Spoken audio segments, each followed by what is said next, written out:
જાય ને એટલે પાછો દુખી ને તે એ આનંદ કેવો કહેવાય? ક્ષણભરનો, થોડા ટાઈમનો. પણ તમારી આત્મા તો 24 કલાક એ આનંદની ભૂખી હોય છે કે બસ આવો 24 કલાક આનંદ રહેવો જોઈએ. તો 24 કલાક આનંદ મગ્ન થઈ જાઓ તો પછી કોઈ સુખ દુઃખ અડે? મારા તમને એ હાલવું છે.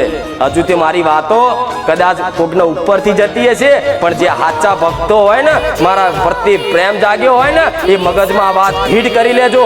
એવી અનુભૂતિ કરાવીશ ને કે દુનિયા ભૂલી જશો, ખાલી મને મેરડી નથી યાદ રાખશો.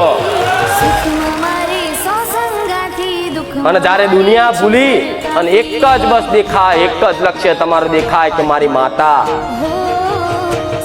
મારી ચામુંડા, મારી મહાકાળી, મારી હરસિદ્ધિ, મારી શક્તિ, મારી બુટ ભવાની, મારી ઉમિયા, મારી ખોડિયાર, મારી હિંગળાજ, એક જ લક્ષ્ય દેખાશે.